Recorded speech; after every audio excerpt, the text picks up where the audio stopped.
Hi friends, Kerala PSC LDC 2024 അതിന് 10 mark ഇംഗ്ലീഷിൽ നിന്നുണ്ട്.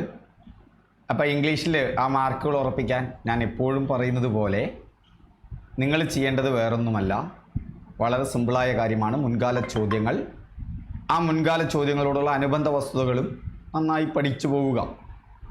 ഇപ്പോൾ വെറുതെ കുറച്ച് സിനോണിംസ്, അതല്ലെങ്കിൽ കുറച്ച് ആൻറ്റണിംസ്, അതല്ലെങ്കിൽ ഏതെങ്കിലും ഒരു ഭാഗം നോക്കുന്നതിന് പകരം ഓരോ ഭാഗവും എടുത്ത് അതുമായി ബന്ധപ്പെട്ട ഗ്രാമർ പാർട്ട് എന്താണെന്ന് ചർച്ച ചെയ്തു പോകുന്നൊരു പങ്ക്തിയാണിത്. ഇതിനു മുന്നേ നമ്മൾ കുറച്ച് ചോദ്യങ്ങൾ ചെയ്തു വച്ചിട്ടുണ്ട്, അതിൻ്റെ തുടർച്ചയാണ്. Pick out the wrongly spelt word. Entrepreneur, assess, hygiene, delegate. ഇതിലേതാണ് വരിക എന്നുള്ളതാണ് ചോദ്യം.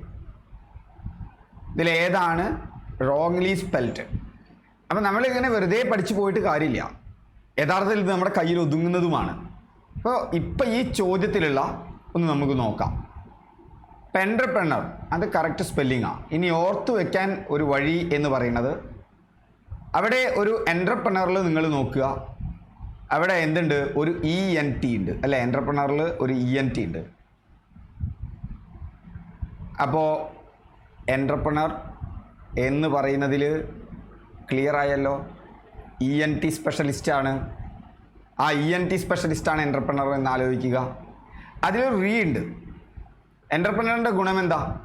അയാൾ ഒരിക്കൽ തോറ്റാലും വീണ്ടും വീണ്ടും അയാൾ ചെയ്തുകൊണ്ടിരിക്കും. അപ്പം RE ഉണ്ട്. അതിലൊരു പ്രീ ഉണ്ട്. മുന്നേ അയാൾ എൻ്റർപ്രണർ ആയിരുന്നു, പക്ഷെ അത് തോറ്റു. വീണ്ടും അയാൾ അതേ ബിസിനസ് ചെയ്യാതെ മറ്റൊരു ബിസിനസ് നോക്കുകയാണ്. വെറുതെ അങ്ങനെ ആലോചിക്കുക. പിന്നെ ഒരു NEUR ഉണ്ട്. ഒരു ന്യൂറോണിനെ ആലോചിച്ച് നോക്കൂ, വളരെ സജീവമായൊരു ന്യൂറോണിനെ.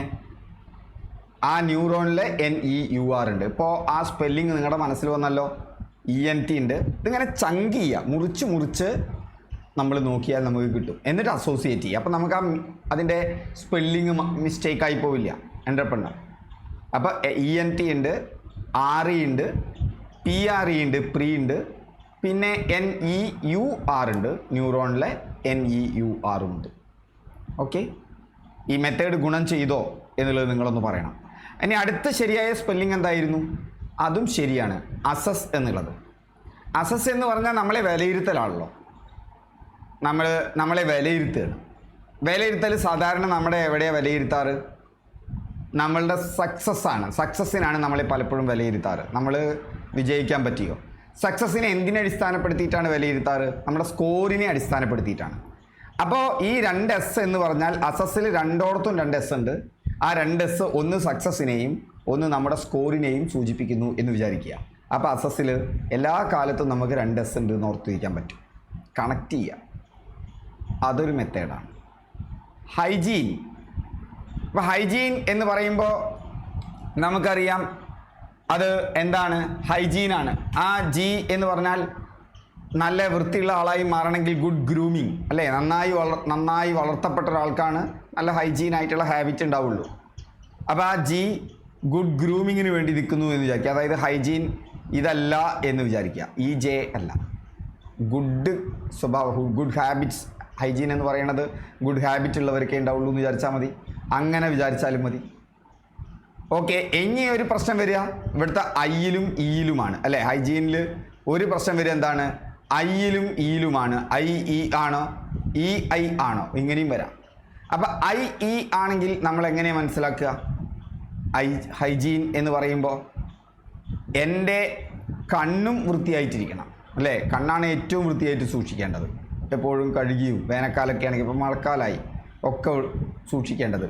അപ്പോൾ I എന്നോർത്ത് വയ്ക്കുക. അപ്പോൾ Iയും Eയും അവിടെ സെപ്പറേറ്റ് ആയിട്ട് നമുക്ക് ഓർമ്മ വരും. അപ്പോൾ കണ്ണ് നന്നായി വൃത്തിയായി സൂക്ഷിക്കണം. ഇപ്പോൾ ഇതിൻ്റെ സമാനമായ വീടാണ് ഹൈജീനിക്കും ഹൈജീനിസ്റ്റും. ഡെലിഗേറ്റിലാണ് ഇവിടെ തെറ്റിയിട്ടുള്ളത്. നോക്കൂ, ഡെലിഗേറ്റിൽ തെറ്റിയതെന്താ? ഡെലിഗേറ്റ് എന്ന് പറയുമ്പോൾ DELEGATE ആണ് ഡെലിഗേറ്റ്. അപ്പോൾ ഇതിനെ മുറിക്കുമ്പോൾ നമുക്ക് എന്താണ്? ഒരു ഗേറ്റ് ഓർത്ത് വയ്ക്കുക. നമ്മുടെ വീട്ടിൽ ഒരു ഗേറ്റ് ഉണ്ട്. അപ്പോൾ നമ്മൾ ഓട്ടോമേഷൻ ചെയ്തു, ഡെലിഗേറ്റ് ചെയ്തു. എങ്ങനെയാണ്? ഡെലിഗേറ്റ് ചെയ്യാതെ നമ്മൾ ഓട്ടോമേഷൻ ചെയ്തു. നമ്മുടെ വണ്ടി വരുമ്പോൾ തന്നെ ആ ഗേറ്റിൻ്റെ തുറക്കും പുതിയ വീടുകളിലൊക്കെ അല്ലേ. അവർക്ക് വീട്ടിലിരുന്നു കൊണ്ട് അല്ല കാറിലിരുന്നു കൊണ്ട് ചെയ്യാൻ പറ്റും. അപ്പോൾ ഡെലിഗേറ്റിൽ ഇപ്പോൾ പുതിയത് ഓട്ടോമേഷനാണ്. നമ്മൾ ചെയ്യേണ്ട ഒരു പണി ഓട്ടോമേറ്റഡായി മാറി. അപ്പോൾ അതിനു വേണ്ടി നമ്മളൊരു ഗേറ്റ് വെച്ചു എന്നാലോചിക്കുക. അപ്പോൾ ഡെലിഗേറ്റ് ഓർമ്മ ഉണ്ടാവുമല്ലോ. ഞാനല്ല ഗേറ്റ് വെച്ചത്, ഗേറ്റ് അല്ല വെച്ചത്, ഗേറ്റാണ് വെച്ചത്. ഓക്കെ, ഒരു ഗേറ്റ്. എന്ന് പറയുന്നത് നമുക്കറിയാലോ, ലേണിംഗ് കേട്ടിട്ടില്ലേ? അതുപോലെ അവിടെ എന്താണ് തന്നെത്താൻ വർക്ക് ചെയ്യുന്ന ഒന്നാണ് ആ ഗേറ്റ് എന്ന് ഓർക്കുക, ഡെലിഗേറ്റ്. ഓക്കെ, നിങ്ങളുടെ ഓർമ്മയിൽ നിന്നോ എന്നുള്ളത് നിങ്ങളൊന്ന് പറയണം. ഈ മെത്തേഡ് നിങ്ങൾക്ക് ഇഷ്ടപ്പെടുന്നുണ്ടോ? ഇങ്ങനെ നിങ്ങൾ ബ്രേക്ക് ചെയ്ത് പഠിച്ചു നോക്കൂ. എപ്പോഴും നമ്മൾ ഈ കേരള PSC അതുപോലുള്ള വൊക്കാബുലറി പഠിക്കാൻ എപ്പോഴും വിഷ്വലൈസ് ചെയ്താൽ മതി. ഓക്കെ, ഇങ്ങനെ ചങ്ക് ചെയ്തിട്ട് വിഷ്വലൈസ് ചെയ്യുക. ഒരു കാഴ്ച ഉണ്ടാക്കാൻ പറ്റുമോ എന്ന് നോക്കുക. ബ്രേക്ക് ഇറ്റ് ഡൗൺ, അതിനെ ചങ്ക് ചെയ്യുക, മുറിക്കുക, കഷ്ണം കഷ്ണമായി മുറിക്കുക. അപ്പം നമ്മൾ നേരത്തെ ഡെലിഗേറ്റിനെ ഗേറ്റ് ആക്കി മുറിച്ചില്ലേ? അതിനു മുമ്പ് എൻ്റർപ്രണറിനെ ENT സ്പെഷ്യലിസ്റ്റാണ് ഒരു എൻ്റർപ്രണറായി എന്ന് ആലോചിച്ചു. പ്രീ കണ്ടോ? അപ്പോൾ അത് എന്ത് ചെയ്യണം? ബ്രേക്ക് ചെയ്യുക. നെംനോണിക്സ് യൂസ് ചെയ്യുക. ഇപ്പം നമ്മൾ പറഞ്ഞില്ലേ ഗുഡ് ഗ്രൂമിങ്, നന്നായി വളർത്താതിലെ ജീനെ ഓർക്കാൻ വേണ്ടിയിട്ട് പ്രാക്ടീസ്. പിന്നെ പഠിക്കുക. ഇതാണ് വളരെ പ്രധാനപ്പെട്ട കാര്യം. ഇപ്പോൾ എക്സാമൊക്കെ അടുത്തുകൊണ്ടിരിക്കുന്ന സമയമാണ്. ഞാൻ നിങ്ങളോട് വീണ്ടും പറയുകയാണ്, നിങ്ങൾ കൂടുതൽ പഠിക്കാൻ നിൽക്കുന്നതിനപ്പുറത്ത് പഠിച്ചത് ഉറപ്പിക്കുക എന്നുള്ളത് വളരെ പ്രധാനപ്പെട്ട കാര്യമാണ്. എഴുതി വെച്ചോളൂ, എങ്കിലേ നമുക്ക് എക്സാമിൽ സ്കോർ ചെയ്യാൻ പറ്റുള്ളൂ. If A person cannot be defeated he is called N dash percent എന്നാണ് അടുത്തത്. If A person cannot be defeated, ഒരാളെ തോൽപ്പിക്കാൻ പറ്റില്ലാച്ചാൽ മൂപ്പരെന്താ പറയുക? അജയ്യൻ എന്നാണ് പറയുക. ജയിക്കാൻ പറ്റാത്ത ആൾ, അയാളെ തോൽപ്പിക്കാൻ പറ്റില്ല എന്ന് പറഞ്ഞാൽ ജയിപ്പിക്കാൻ പറ്റില്ല. മലയാളത്തിൽ പറയാൻ അജയ്യൻ എന്ന് പറഞ്ഞാൽ ജയിക്കാൻ പറ്റാത്ത ആൾ. അയാൾക്ക് ജയിക്കാൻ പറ്റാത്തതല്ല, അയാളെ ആർക്കും ജയിക്കാൻ പറ്റില്ല. ഓക്കെ, ആ അർത്ഥം വരുന്ന വാക്ക് ഏത് എന്ന് നോക്കിക്കഴിഞ്ഞാൽ നമ്മളതിൽ നോക്കൂ, ഒക്കെ IMഉം INഉം വെച്ചിട്ടാണ് ഈ വാക്ക് തുടങ്ങുന്നത്. ഇതിനെ പ്രിഫിക്സ് എന്ന് പറയും. പ്രിഫിക്സ് എന്ന് പറഞ്ഞാൽ ചില വാചകങ്ങളെ പ്രിഫിക്സ് ചേർത്തിട്ട് നമുക്ക് മറ്റൊരർത്ഥമാക്കി മാറ്റാം. ഈ IMഉം INഉം പലപ്പോഴും എന്താണ്? അല്ല എന്നുള്ള അർത്ഥമാണ്. IMനും INനും എപ്പോഴും പലപ്പോഴും അർത്ഥം എന്താണ്? അല്ല എന്നുള്ളതാണ്. അപ്പോൾ അല്ല വിജയിക്കാൻ പറ്റാത്ത ആൾ എന്നുള്ള രീതിയിൽ അർത്ഥം വരുമ്പോൾ ആദ്യം നോക്കൂ, ഈ IMനെ ഇങ്ങോട്ട് മാറ്റിക്കഴിഞ്ഞാൽ ആദ്യം വരുന്ന വാക്ക് മോർട്ടൽ എന്നാണ്. മോർച്ചറി എന്നൊക്കെ കേട്ടിട്ടില്ലേ? മോർച്ചറി എന്തുമായി ബന്ധപ്പെട്ടതാണ്? ശവവുമായി ബന്ധപ്പെട്ടതാണ്. എന്ന് പറഞ്ഞാൽ ഒരാൾ കഴിഞ്ഞു, ഒരാൾ അവസാനിച്ചു, ഒരാൾ നശിച്ചു എന്ന് പറഞ്ഞാൽ അയാളുടെ ശരീരം നശിച്ചു. അപ്പം നശ്വരമായതിനെയാണ്, അങ്ങനെ നശിക്കുന്നതിനെയാണ് മോർട്ടൽ എന്ന് പറയുക. അപ്പോൾ നമുക്ക് നോക്കാം, ഇവിടെ നോക്കൂ, ഓരോ വാക്ക് മോർട്ടൽ വെച്ച് ഉണ്ടാക്കിയ കഴിഞ്ഞാൽ അവിടെ നോക്കൂ, മോർട്ടീഷ്യൻ എന്ന് പറഞ്ഞാൽ a person who prepare bodies for funerals. എത്ര ഓർത്തു വയ്ക്കാൻ എളുപ്പമാണ്. അപ്പോൾ ഒരു ഇംഗ്ലീഷ് വാക്ക് കിട്ടിയാൽ അതിൻ്റെ റൂട്ട് വേർഡ് എന്താണെന്ന് നോക്കുക. അത് എവിടെ നിന്നാണ് ഒറിജിനേറ്റ് ചെയ്തത്? ഇത് മോർട്ട് എന്നതിൽ നിന്നാണ് ഒറിജിനേറ്റ് ചെയ്തത്. എന്താണ് മോർട്ട് എന്നുള്ള വാക്കിൻ്റെ അർത്ഥം? നമ്മളിനി ഇങ്ങനെ വൊക്കാബുലറി പറയുമ്പോൾ ഇങ്ങനെ നമുക്ക് പഠിച്ചു പോകാം. മോർട്ട് എന്നുള്ള വാക്കിൻ്റെ അർത്ഥം എന്താണ്? മോർട്ട് എന്ന് പറഞ്ഞു കഴിഞ്ഞാൽ മോർട്ടൽ എന്ന് പറഞ്ഞു കഴിഞ്ഞാൽ സബ്ജക്റ്റ് ടു ഡെത്ത്, മരിക്കുന്നത്, നശിക്കുന്നത് എന്നാണ് അർത്ഥം മോർട്ടൽ. അപ്പോൾ മോർച്ചറി ഞാൻ ഓർത്ത് വരുമല്ലോ. എന്തുകൊണ്ട് മോർച്ചറി ഓർത്താൽ മോർച്ചറി നമുക്ക് നല്ല പരിചയമുള്ളതുകൊണ്ട് മോർട്ടൽ എന്നുള്ള വാക്ക് മരിക്കുന്നതുമായി ബന്ധപ്പെട്ടതാണ്. അതിന് മരണമുണ്ട്, അതിന് നാശമുണ്ട്. IM എന്ന് പറഞ്ഞാൽ നോ എന്നാണ് അർത്ഥം, നോട്ട് എന്നാണ് അർത്ഥം. നോട്ട് മോർട്ടൽ എന്നാണ്, നോട്ട് സബ്ജക്റ്റ് ടു ഡെത്ത്, മരിക്കാത്തത്, അനശ്വരം. മലയാളം പറഞ്ഞാൽ അനശ്വരം. മറ്റത് നശ്വരം, നശിക്കുന്നത്. മറ്റത് അനശ്വരം. അപ്പം ഇമ്മോർട്ടൽ അല്ലല്ലോ. എന്താ പറയുക, തോൽപ്പിക്കാൻ പറ്റാത്ത ആൾ എന്നുള്ള വാക്കിൻ്റെ അർത്ഥം ഒന്ന് പിടികിട്ടിയല്ലോ. ഇനി ഇനിമിറ്റബിൾ, ഇമിറ്റേഷൻ നമ്മൾ കണ്ടില്ലേ? ഇമിറ്റേഷൻ ആഭരണങ്ങൾ എന്നൊക്കെ കേട്ടിട്ടില്ലേ? എന്താ അതിൻ്റെ അർത്ഥം? അനുകരിക്കപ്പെടുന്നതാണ്, അതുപോലെ തോന്നുന്നതാണ്. ഇമിറ്റേഷൻ എന്ന് പറഞ്ഞു കഴിഞ്ഞാൽ ഇമിറ്റേറ്റ് ചെയ്യുക എന്ന് പറഞ്ഞാൽ അനുകരിക്കുക എന്നുള്ളതാണ്. അപ്പോൾ വരുമ്പോൾ ഇന്നും INഉം IMഉം പ്രിഫിക്സ് ആണ്. അത് വരുമ്പോൾ നോട്ട് ഇമിറ്റബിൾ എന്ന് വരും. അനുകരിക്കാൻ പറ്റാത്തത്, അതുമല്ലല്ലോ അർത്ഥം. ഇന്നിമിറ്റബിളും അല്ല. അപ്പോൾ നമുക്കതൊന്ന് വേണമെങ്കിൽ എന്തുണ്ടാക്കാം? ഇമിറ്റേഷൻ ഒക്കെ അതാണ്. Imitable, capable of being imitated, imitate ചെയ്യാൻ പറ്റാവുന്നതിനെയാണ്. മറ്റതോ അയാളെ അനുകരിക്കാൻ പറ്റില്ല, അത്രമാത്രം യുണീക്കാണത്. ഇപ്പോൾ സൂര്യനെ അനുകരിക്കാൻ പറ്റുമോ? പറ്റില്ല. സൂര്യൻ ഒരു യുണീക്കാണ്. ഇന്നിമിറ്റബിൾ എന്ന് പറഞ്ഞാൽ അത്ര സോ യുണീക്ക് എന്നാണ് അർത്ഥം. അങ്ങനെ അനുകരിച്ച് ഉണ്ടാക്കാൻ പറ്റില്ല. ഇപ്പം എനിക്ക് പകരം വേറൊരാളുണ്ട്, നിങ്ങൾക്ക് പകരം വേറൊരാളെ കാണാം. നമ്മളൊക്കെ യുണീക്കാണ്. പക്ഷെ പൊതുവായി പറഞ്ഞാൽ ഒരു സൂര്യനല്ലേ ഉള്ളൂ, ഒരു ഭൂമിയല്ലേ ഉള്ളൂ. ഇതിനൊക്കെ അത് അങ്ങനെ ഇമിറ്റ് ചെയ്യാനോ കോപ്പി ചെയ്യാനോ പറ്റില്ലാത്ത സാധനത്തെയാണ് ഇന്നിമിറ്റബിൾ. ഇപ്പോൾ യേശുദാസിൻ്റെ പാട്ട് കേട്ടു, അപ്പോൾ അയാളുടെ സ്വരം ഇന്നിമിറ്റബിൾ ആണ്, അങ്ങനെ ആർക്കും അനുകരിക്കാൻ പറ്റില്ല എന്ന് പറയാം. ഓക്കെ, അപ്പോൾ ഇമിറ്റേഷൻ, ഇമാജിനേഷൻ അല്ലട്ടെ, ഇമിറ്റേഷൻ, ഇമിറ്റേറ്റ്. ഇനി അടുത്ത് വരികയാണ് ഇൻവിൻസിബിൾ. അപ്പോൾ അവിടെ വാക്ക് വരുന്നത് വിൻസിബിൾ ആണ്, നോട്ട് വിൻസിബിൾ എന്നാണ് അർത്ഥം. വിൻസിബിൾ എന്ന് പറഞ്ഞാൽ ടു കോൺകർ എന്നാണ്, കീഴടക്കുക, തോൽപ്പിക്കുക എന്ന് തന്നെയാണ് വിൻസിബിൾ എന്നുള്ള വാക്കിൻ്റെ അർത്ഥം. ഇപ്പോൾ പിടികിട്ടിയില്ലോ? ഇൻവിൻസിബിൾ എന്ന് പറഞ്ഞാൽ നോട്ട് കോൺകർ, തോൽപ്പിക്കാൻ പറ്റാത്തത്. അപ്പം ഇൻവിൻസിബിലിറ്റി എന്താണ്? ഇൻവിൻസിബിൾ ആവുന്ന സ്റ്റേറ്റ് ആണ്. വാൻകിഷ് എന്ന് പറഞ്ഞാൽ ടു ഡിഫീറ്റ് തെറോലി എന്ന് പറഞ്ഞാൽ വാൻകിഷ് തോൽപ്പിക്കലാണ്, അതായത് പറ്റ തോൽപ്പിക്കലാണ് വാൻകിഷ് എന്ന് പറഞ്ഞു കഴിഞ്ഞാൽ. അത് എന്തിൻ്റെ വിപരീതമാണ്? ഇൻവിൻസിബിളിൻ്റെ വിപരീതമാണ്. ഓർത്ത് വെച്ചോളൂ, വാൻകിഷ്.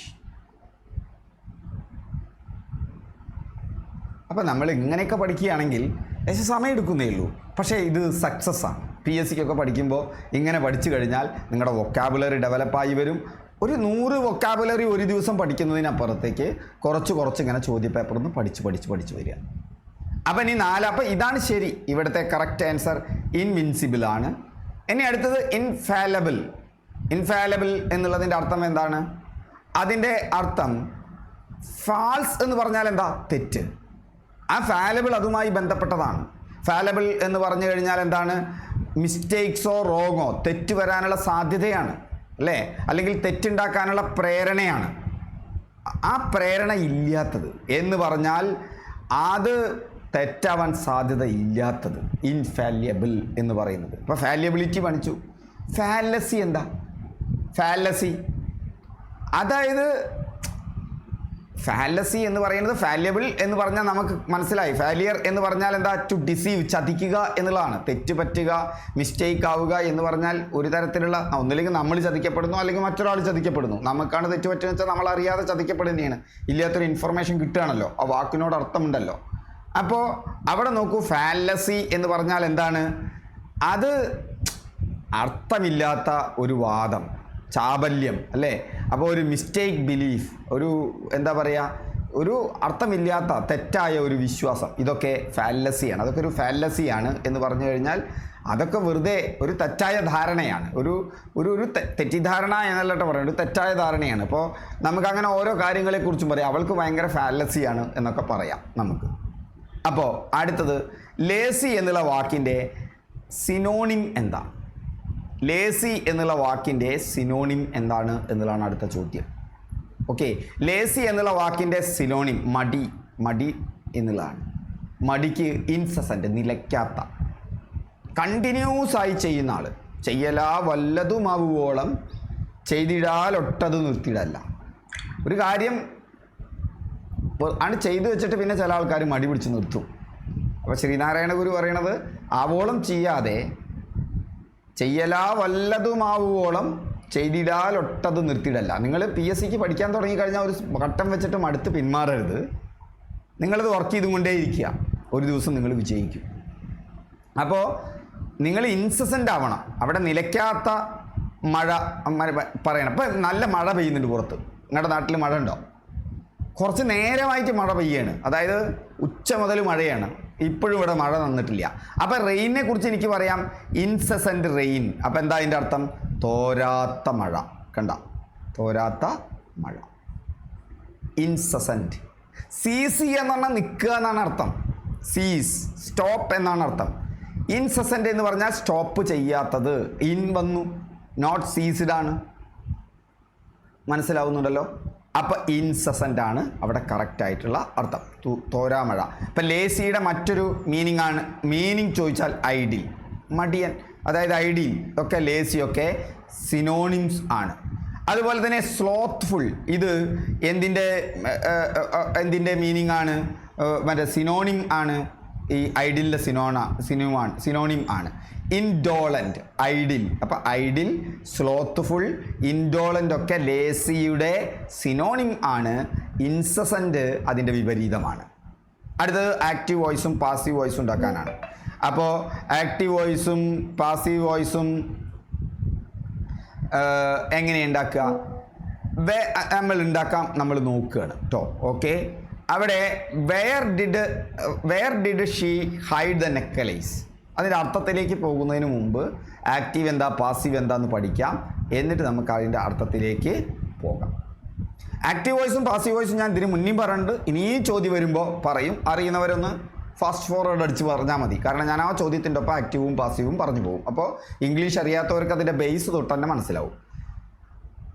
അതായത് ഇംഗ്ലീഷിൽ 2 തരത്തിലുള്ള വാചകങ്ങളുണ്ട്. മലയാളത്തിലില്ല കേട്ടോ. മലയാളത്തിൽ ഈ കർത്തരിപ്രയോഗം തെറ്റാണ് എന്നാണ് പറയുന്നത്.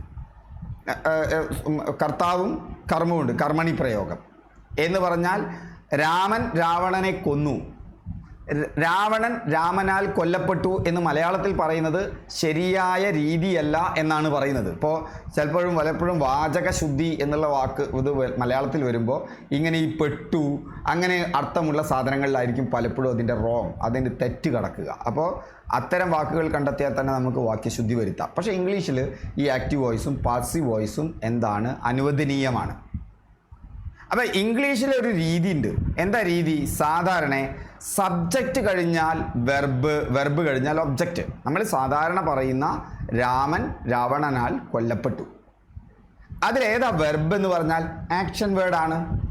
രാമൻ എന്ന് പറഞ്ഞാൽ ഒരു പ്രവൃത്തിയല്ലല്ലോ, രാവണൻ എന്ന് പറഞ്ഞാലും പ്രവൃത്തിയല്ലല്ലോ, പക്ഷെ കൊല്ലുക എന്ന് പറഞ്ഞാൽ പ്രവൃത്തിയാണ്. അപ്പോൾ അവിടുത്തെ വെർബ് കൊല്ലുക എന്നുള്ളതാണ്. ഈ കൊല്ലൽ മലയാളത്തിൽ അവസാനമാണ് വരിക. ആദ്യം ആരാണോ പെർഫോം ചെയ്യുന്നത്, ഈ കൊല്ലൽ എന്നുള്ള പ്രവൃത്തി, ആക്ഷൻ ആരോ പെർഫോം ചെയ്യുന്നത് അയാളാണ് സബ്ജക്റ്റ്. ആരാണോ ആക്ഷൻ പെർഫോം ചെയ്യുന്നത്, കൊല്ലുക എന്നുള്ള പ്രക്രിയ ചെയ്യുന്ന ആരാണ്? രാമനാണ്. അയാളാണ് സബ്ജക്റ്റ്. ഒബ്ജക്റ്റ് ആരാണ്? ആരുടെ മുകളിലാണോ ഈ പ്രവൃത്തി, ആ പ്രവൃത്തിയുടെ ഫലം അനുഭവിക്കുന്ന ഏതാണോ ആരാണോ അതാണ് ഒബ്ജക്റ്റ്. ഇവിടെ പ്രവൃത്തിയുടെ ഫലം അനുഭവിക്കുന്നത് ആരാണ്? രാവണനാണ്. അപ്പം മലയാളത്തിൽ വരിക സബ്ജക്റ്റ് കഴിഞ്ഞാൽ ഒബ്ജക്റ്റ് വരും, എന്നിട്ട് അവസാനം വെർബ് വരും. രാമൻ രാവണനെ കൊന്നു. ഇത് ഇംഗ്ലീഷിൽ വരുമ്പോൾ വെർബ് നടു കയറി വരും. സബ്ജക്റ്റ് ആദ്യം, പ്രവൃത്തി ചെയ്യുന്ന ആൾ ആദ്യം തന്നെ, മലയാളത്തിലാണെങ്കിലും ഇംഗ്ലീഷിലാണെങ്കിലും. പക്ഷേ വെർബ് നടുവിൽ വരുന്ന സ്ഥലത്ത്, ഇംഗ്ലീഷിൽ വരുന്ന സ്ഥലത്ത് വെർബ് മലയാളത്തിൽ അവസാനമാണ് വരിക. പക്ഷേ ഇംഗ്ലീഷിലോ വെർബ് നടുവിലും അത് കഴിഞ്ഞിട്ട് ഒബ്ജക്റ്റും. ക്ലിയർ? ഇതിൽ സബ്ജക്റ്റ് വെച്ച് തുടങ്ങുമ്പോൾ, പ്രവൃത്തി ചെയ്ത ആളെ വെച്ച് തുടങ്ങുമ്പോൾ നമ്മൾ അതിനെ ആക്റ്റീവ് വോയിസ് എന്ന് പറയും. എന്നാൽ പ്രവൃത്തിക്ക് വിധേയനായ ആളെ അല്ലെങ്കിൽ വസ്തുവിനെ വെച്ച് ചെയ്യുമ്പോൾ നമ്മളതിനെ പാസീവ് എന്ന് പറയും. മറ്റത് ആക്റ്റീവായി ആരാ ചെയ്യണത്?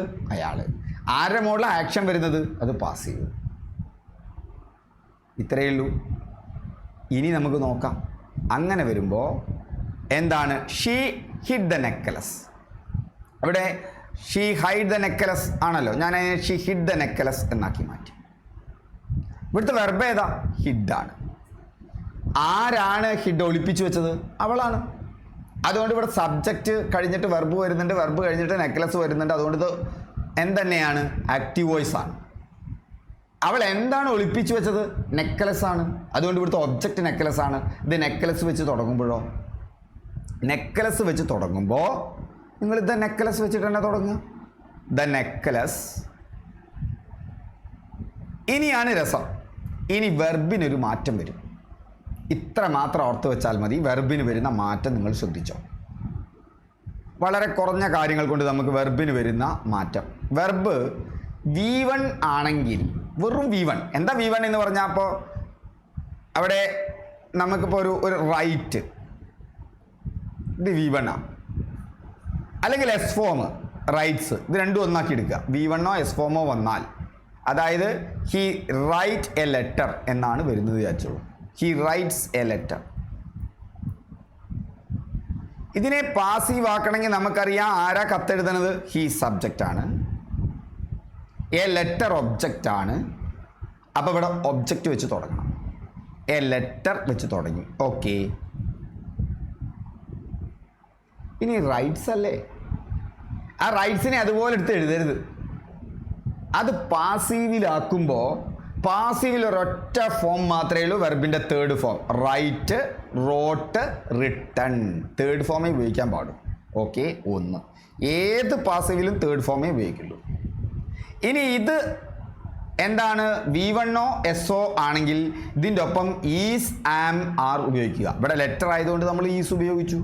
A letter is written. ഇനി എന്താ? He writes a letter by him. കഴിച്ചു. ഇനി ഇത് V2 ആണെങ്കിലോ? റോട്ട് എന്നാണ് ഇവിടെ തന്നു വെച്ചാലോ? ഹി റോട്ട് എ ലെറ്റർ എന്നാണ് തന്നു വെച്ചാലോ? അപ്പോൾ ഇവിടെ ഈസ്, ആം, ആറിന് പകരം അപ്പോഴും തേർഡ് ഫോമേ ഉപയോഗിക്കാൻ പാടൂ. പാസീവ് വോയിസിൽ തേർഡ് ഫോമേ ഉപയോഗിക്കാൻ പാടുള്ളൂ. പക്ഷെ വെറും V2 ഫോമാണ് വന്നിട്ടുള്ളത് വെച്ചാൽ നമ്മൾ എന്താ ചെയ്താൽ മതി? അതിൻ്റെ ഒപ്പം വാസും വേറും ചേർക്കുക. അപ്പോൾ a letter was written by him. Simple അല്ലേ? V1 വന്നാൽ പാസീവ് വോയിസിൽ is, am, are plus V3 ആവും. V2 വന്നാൽ വാസ്, വേർ പ്ലസ് V3 ആവും. ഇനി ഈസ് പ്ലസ് ING ഫോമാണ് വരുന്നതെങ്കിലോ? അല്ലെങ്കിൽ is, am, are, was, were ഇത് വെച്ചിട്ടൊരു ING ഫോമാണ് വരുന്നതെങ്കിലോ? ഇങ്ങനെ വന്നാൽ നിങ്ങൾ ഈ is, am, are, was, were ഏതാ വന്നത് വെച്ചാൽ അടുത്തെഴുതുക. എന്നിട്ട് അതിൻ്റെ നടുവിൽ എന്താണ് എഴുതേണ്ടത്? Is, am, are, was, were കഴിഞ്ഞിട്ട് ഒരു ബീങ് കൊടുക്കുക. സോറി, ബീയിങ് കൊടുക്കുക. ബീനല്ല, ബീയിങ് കൊടുക്കുക. അപ്പം is, am, are, was, were എന്നുള്ള ഹെൽപ്പിംഗ് വെർബ് വന്നിട്ടുണ്ടെങ്കിൽ ഒരു ബീയിങ് കൊടുത്തിട്ട് വെർബിൻ്റെ തേർഡ് ഫോം എഴുതുക. He is writing a letter എന്നാണ് വേണമെങ്കിൽ എ ലെറ്റർ ഈസ്, ഇനി ബീയിങ് കൊടുക്കുക. ബീയിങ്, ഇനി റൈറ്റിംഗ് എന്നുള്ളതിനെ തേർഡ് ഫോം ആക്കി മാറ്റുക. Written by him. അപ്പം is, am, are, was, were എന്നുള്ള ഹെൽപ്പിംഗ് വെർബ് വന്നാൽ അതിനൊപ്പം ബീയിങ് ചേർക്കുക. ഹാസും, ഹാവും, ഹാഡും ആണെങ്കിൽ അതിനൊപ്പം നിങ്ങൾ ബീൻ ചേർക്കുക. ഷാളും വില്ലും ആണെങ്കിൽ ബി ചേർക്കുക. അധികവും നിങ്ങൾക്ക് ഇതിൽ കറക്റ്റായി കിട്ടും. ഇത്രയും ഓർത്ത് വെച്ചാൽ മതി. V1 ആണെങ്കിൽ ഈസ്, ആം, ആറും കൂടി ചേർക്കുക. എപ്പോഴും V3 ഫോം. V2 മാത്രമാണ് തന്നെങ്കിൽ വാസും വേറും ചേർക്കുക. അതേസമയം is, am, are, was, were എന്നുള്ള ഹെൽപ്പിംഗ് വെർബ് വന്നിട്ടുണ്ടെങ്കിൽ അതിനുശേഷം ഒരു ബീയിങ് ചേർക്കുക. ഹാസും, ഹാവും, ഹാഡും ആണ് വന്നിട്ടുള്ളത് വെച്ചാൽ അതിനുശേഷം ഒരു ബീൻ ചേർക്കുക. ഷാളും വില്ലും വന്നു കഴിഞ്ഞാൽ അതിനുശേഷം he will write a letter എന്നാണെങ്കിലോ? എ ലെറ്റർ, വില്ല് വന്നു, വിൽ, ഇനി ഒരു ബി ചേർക്കുക. ബി, ഇനി തേർഡ് ഫോം ഓഫ് ദ വെർബേ പാടുള്ളൂ. Written by him. ഈസി ആണോ ഈ മെത്തേഡ്? അറിയാവുന്നവർ പലരും ഉണ്ടാവും. അറിയാത്തവർ ഇത് പുതുതായി അറിയുകയാണെന്ന് വെച്ചാൽ ഈസി ആണോ എന്നുണ്ടെങ്കിൽ പറയൂ. അപ്പോൾ അങ്ങനെയാണത് ഉപയോഗിക്കേണ്ടത്. പക്ഷേ എങ്ങനെയാണ് ഒരു ക്വസ്റ്റ്യൻ, ഇത് സാധാരണ സ്റ്റേറ്റ്മെൻ്റ് ആണല്ലോ, ക്വസ്റ്റ്യൻ നിങ്ങൾ ചെയ്യുമ്പോൾ നിങ്ങൾ അതിലെ സാധാരണ സെൻറ്റൻസ് എടുക്കുക. ഷി ഹൈഡ് ദ നെക്ലസ് എന്നാണ്. അപ്പോൾ ഇവിടെ ഡിഡ് ഹൈഡാണ്. ഡിഡ് പ്ലസ് ഹൈഡ് ഹിഡാണ് അല്ലേ? ഡിഡ് ഹിഡ് അല്ലേ? ഹൈഡാണോ ഹിഡാണോ പാസ്റ്റ് ടെൻസ്? അവിടെ നോക്കൂ, ഷി ഹിഡ് ദ നെക്ലസ് എന്നാണ് വന്നിട്ടുള്ളത്. ഹിഡ് പാസ്റ്റ് ടെൻസ് ആണ്. എങ്ങനെ ഇവിടെ പാസ്റ്റ് ടെൻസ് വന്നത്? ഇവിടെ ഹൈഡേ ഉള്ളൂ. ഹൈഡ് V1 ആണ്. ഇതെങ്ങനെ പാസ്റ്റ് ആയത്? ഈ ഡിഡ് ഉണ്ട് ഇവിടെ. ഡിഡ് ഹൈഡ് ഹിഡാണ്. അപ്പോൾ ഇത് സെൻറ്റൻസ് എന്താ വരിക? ഷീ ഹിഡ് ദ നെക്ലസ് എന്നാണ് വരിക. സാധാരണ സെൻറ്റൻസ് ചോദ്യത്തിന് മാറ്റിക്കഴിഞ്ഞാൽ. അപ്പോൾ ഇവിടെ നമുക്കറിയാം ഹിഡ് V2 ഫോമാണ്. V2 ഫോം വന്നാൽ വാസോ വേറോ ചേർത്താൽ മതി. അപ്പോൾ ദ നെക്ലസ് ആയി. ഇനി വാസോ വേറോ ചേർക്കണം. നെക്ലസ് സിംഗുലർ ആയതുകൊണ്ട് വാസ്. ഇനി V3 ഫോമാണ് ഉപയോഗിക്കേണ്ടത്, hidden. The necklace was hidden എന്നാണ് ഇവിടെ വേണ്ടത്. അപ്പം ആ ഭാഗം നമുക്ക് ആയി. The necklace was hidden. അപ്പം ഇതെങ്ങനെ വന്നു? ഇപ്പോൾ സെൻറ്റൻസ് ഇങ്ങനെയായി മാറി. ദ നെക്ലസ് വാസ് ഹിഡൻ ആണ് സാധാരണ സെൻറ്റൻസ് ആണെങ്കിൽ ഇതിൻ്റെ പാസീവ് വോയിസ്. പക്ഷെ ഇത് ചോദ്യമാണ്. ചോദ്യം ഉണ്ടാക്കുമ്പോൾ എപ്പോഴും നമ്മൾ ഹെൽപ്പിംഗ് വെർബിനെ പിടിച്ച്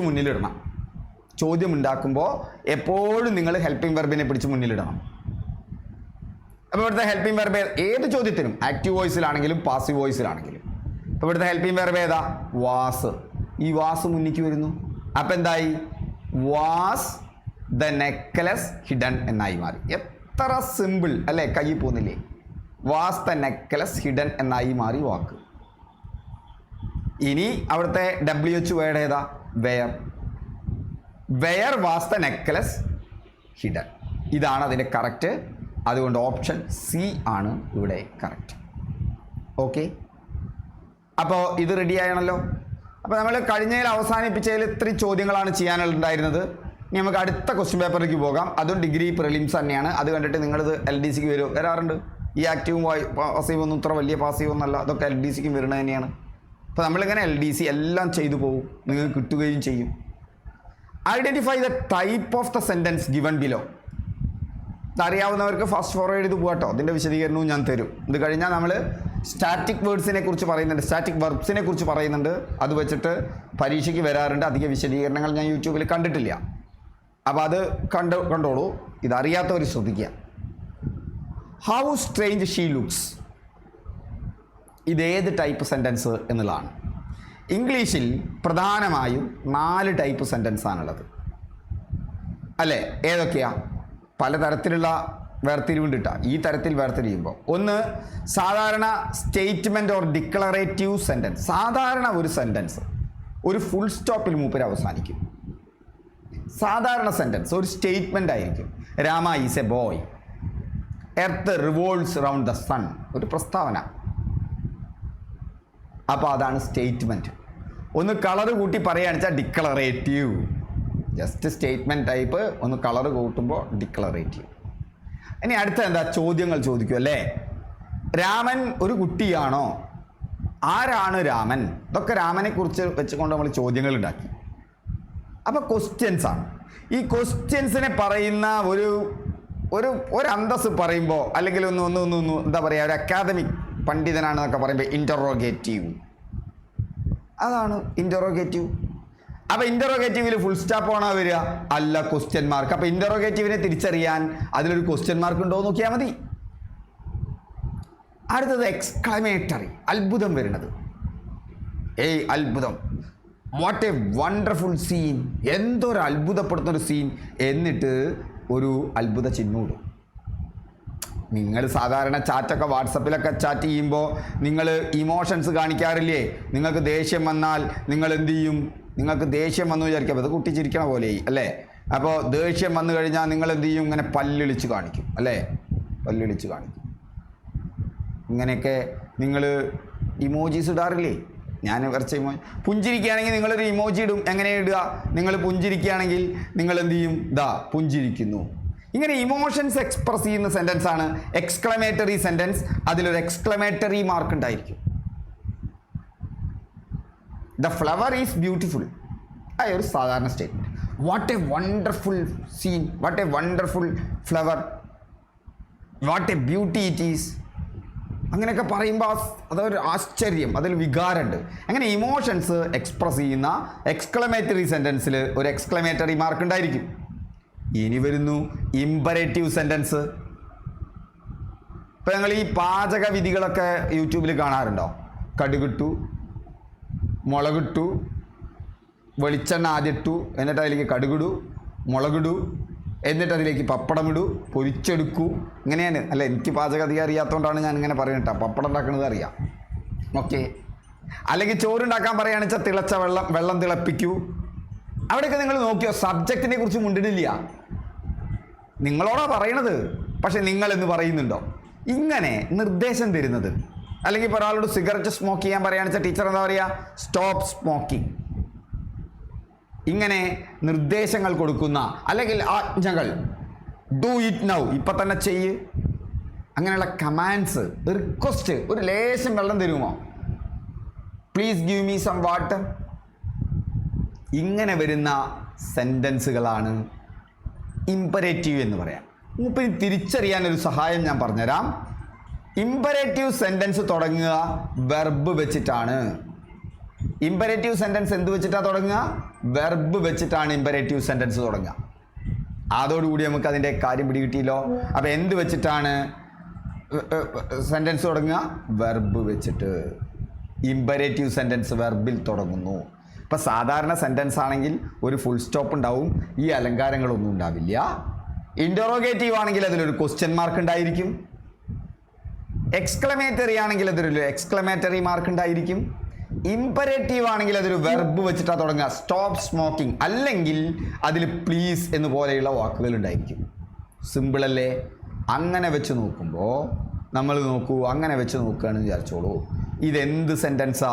നമുക്ക് പിടികിട്ടിയില്ലോ ഇതെന്ത് സെൻറ്റൻസാണ് അല്ലേ? The type of sentence. How strange she looks, അവിടെ എക്സ്ക്ലമേറ്ററി മാർക്ക് ഉണ്ട്. നമ്മൾ പൂശി അത് എക്സ്ക്ലമേറ്ററി സെൻറ്റൻസ് ആണ് എന്ന് കിട്ടി. അതായത് ഇമോഷൻസ് എക്സ്പ്രസ് ചെയ്യുന്ന സെൻറ്റൻസ് ആണ്. അപ്പോൾ ആ സെൻറ്റൻസ് ടൈപ്പ് നമുക്ക് തിരിച്ചറിയാൻ നിങ്ങൾ നോക്കൂ, ഇവിടെ നോക്കൂ, ഇവിടെ എന്താ? ഇൻ്ററോഗേറ്ററി ആണെങ്കിൽ അതിൽ who, what, when, where, why, how അധികം ഉണ്ടാവും, അല്ലാത്തതും ഉണ്ടാവും. പക്ഷെ അവിടെ ഒരു ക്വസ്റ്റ്യൻ മാർക്ക് ഉണ്ടാവും. പിന്നെ പലപ്പോഴും ഹെൽപ്പിംഗ് വെർബ് സബ്ജക്റ്റിന് മുന്നിലായിരിക്കും. ഇമ്പരേറ്റീവ് ആണെങ്കിലോ കമാൻഡ്സോ റിക്വസ്റ്റോ അഡ്വൈസോ ആയിരിക്കും. Often starts with a verb, verb വെച്ചിട്ടാണ് തുടങ്ങുക, അല്ലെങ്കിൽ പ്ലീസ് അതുപോലുള്ള വാക്കുകൾ ഉണ്ടായിരിക്കും.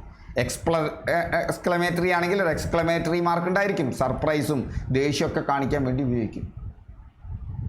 അപ്പോൾ നമുക്ക് ചിലത് നമുക്ക് നോക്കാം. Turn of the lights before you leave, സംഭവം എക്സ്ക്ലമേറ്ററി അല്ല, എക്സ്ക്ലമേറ്ററി മാർക്കില്ല. ഇൻ്ററോഗേറ്റീവ് അല്ല, ക്വസ്റ്റ്യൻ മാർക്കും ഇല്ല. അപ്പം ഇനി രണ്ടാളാവാനേ സാധ്യതയുള്ളൂ. ഒന്നില്ലെങ്കിൽ ഇമ്പരേറ്റീവ്, അല്ലെങ്കിൽ അസേർട്ടീവ്, അല്ലെങ്കിൽ ഡിക്ലറേറ്റീവ്. ഡിക്ലറേറ്റീവിന് അസേർട്ടീവ് എന്നും പറയും. അവിടെ നമുക്കറിയാം വെർബ് വെച്ചിട്ടാണ് തുടങ്ങണത്. ടേൺ ഓഫ്, കണ്ട? രാമ അതല്ലെങ്കിൽ ജോസഫ് അങ്ങനെ ഏതെങ്കിലും ഒരു സബ്ജക്റ്റ് വെച്ചിട്ടല്ല, ഒരു നൗൺ വെച്ചിട്ടല്ല തുടങ്ങിയിട്ടുള്ളത്, വെർബ് വെച്ചിട്ടാണ് തുടങ്ങിയത്. വെർബ് വെച്ച് തുടങ്ങുന്ന സെൻറ്റൻസിനെയാണ് നമ്മൾ ഇമ്പരേറ്റീവ് എന്ന് വിളിക്കുക. അടുത്ത which of the following is N exclamatory sentence? ദാ എക്സ്ക്ലമേറ്ററി മാർക്ക് ഉണ്ട്. ഓക്കെ, ഇനി അടുത്തത് നമുക്ക് സ്റ്റാറ്റിക് വെർബാണ്. അപ്പോൾ നമ്മൾ കുറച്ച് നേരമായി അല്ലേ, ഞാൻ വീഡിയോസ് ലെങ്ത്തിൽ നിങ്ങൾ കാണുന്നില്ല, അതുകൊണ്ട് ഞാൻ വീഡിയോ ഒന്ന് ഷോർട്ടാക്കുകയാണ്. അതുകൊണ്ട് നിങ്ങൾക്ക് ഇത് നമുക്ക് അടുത്ത ക്ലാസ്സിൽ ചർച്ച ചെയ്യാം. അടുത്ത ക്ലാസ് വളരെ പ്രധാനപ്പെട്ടതാണ്. ഇത് കാണുമ്പോൾ ലുക്സ് എന്നൊക്കെ കൊടുക്കാൻ തോന്നും, എന്തുകൊണ്ട് ലുക്ക്ഡ് എന്ന് കൊടുക്കില്ല എന്ന് കഴിഞ്ഞ ആഴ്ച ഒരാളിനോട് ചോദിച്ചു. അപ്പോൾ അവിടെ എനിക്ക് തോന്നി അത് സ്റ്റാറ്റിക് വെർബാണ് എന്നുള്ള നിലയിൽ നിങ്ങൾ പഠിച്ചു വെച്ചാൽ നിങ്ങൾക്ക് പല ചോദ്യങ്ങൾക്കും ഉത്തരം കിട്ടും. ഓക്കെ, നമുക്ക് വീണ്ടും അടുത്ത ക്ലാസ്സിൽ ഞാൻ വരും. 2-3 ദിവസത്തിനുള്ളിൽ ഇംഗ്ലീഷ് വരും. ഇന്നലെയും മിനിയാന്നും എനിക്ക് ലേശം വയ്യാതെ ഉണ്ടായിരുന്നു, തലവേദന ആയതുകൊണ്ടാണ് ക്ലാസ്സുകൾ അപ്ലോഡ് ചെയ്യാത്തത്. ഇനി സ്ഥിരം അപ്ലോഡ് ചെയ്യും. Okay, thank you all. വീണ്ടും നമുക്ക് അടുത്ത ക്ലാസ്സിൽ കാണാം.